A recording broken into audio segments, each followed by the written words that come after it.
Oh, my brother, you're going for divorce. I feel your pain, bro. I feel your pain. But Mahdi is here to save the day. Once again, I got you. It's your boy. So make sure you like the video, subscribe to the channel, because I'm about to drop some gems on you. You get me, bro? Had my dinner. I'm feeling good. Alhamdulillahi Rabbil Alameen. والعاقبة للمتقين ولا عدوان إلا على الظالمين. الحمد لله الذي أطعمني وسقاني وجعلني من المسلمين. All praise is due to the one who has fed me and watered me and made me from the Muslims. Listen to me, Habibi. You're on the rocks with your wife right now. Alright, maybe she's asked for a divorce. Maybe you've given her a divorce. Can we video from that side, please? It gets my better angle. Thank you very much. I need the YouTube man them to think that I look pretty in that. I don't look pretty from that side. You've given her a divorce, or she's asked for a divorce, and you two are on the rocks. And you want to know, Mahdi, how do I pull it back? How do I get her back? I miss her. I can't be without her. I need her. Well, let's start with what you shouldn't do. All right? What you absolutely need to come to terms with and make peace with, firstly and foremostly, is that there is a possibility that you will not be able to bring this marriage back. That you will not be able to salvage this situation. And I say this because divorce is like death. When you go through divorce, the feeling that you experience is similar to someone dying. I have lost a son. One of my sons have died. Maybe you have a family member. A family member of yours has died. That feeling that you have experienced when a family member or a close friend or relative has died, that's how divorce is. But arguably even worse, because the person is still alive, because there is hope. When somebody dies, there's no hope of them coming back around. So you deal with your grief, but you know that they're gone forever. But when you're going through a death and that person is actually still alive and there is still hope, no matter how small, of salvaging the situation, this pain is arguably worse. What to do? Number one, accept that this situation may not be salvageable. I'm going to come to you with regards to how to salvage it. Don't worry, I'm coming there. But I need you to get into a mental state of mind that maybe I won't be able to salvage this. What does this do?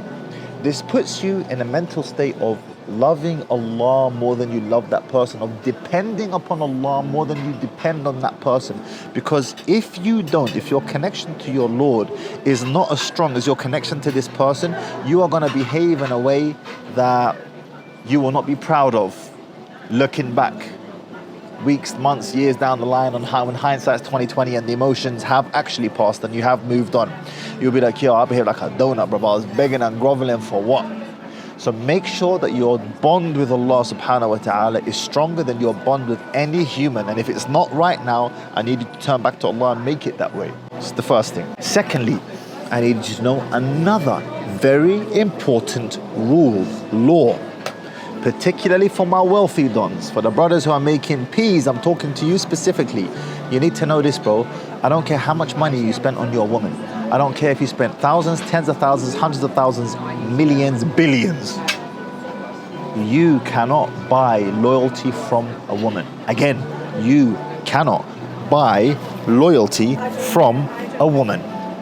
And in fact, the more you spend on her while she's still unhappy with you, the more she will resent you, because now she feels that she has to behave a certain type of way despite her not wanting to internally. You cannot buy loyalty from your woman. It must be earned. She must want to, off of her own free will, want to commit to you in that way. So if your marriage is on the rocks and things are going south, do not do two things. Do not spend lavishly on her. Bun the bint. I'm serious. Bun the bint. I'm trying to keep it halal out here. All right? I wanted to say another B word. Bun her. Do not spend generously on her, and do not beg, grovel, chase her. You've created this mess, and trust and believe, you created it. You created this mess.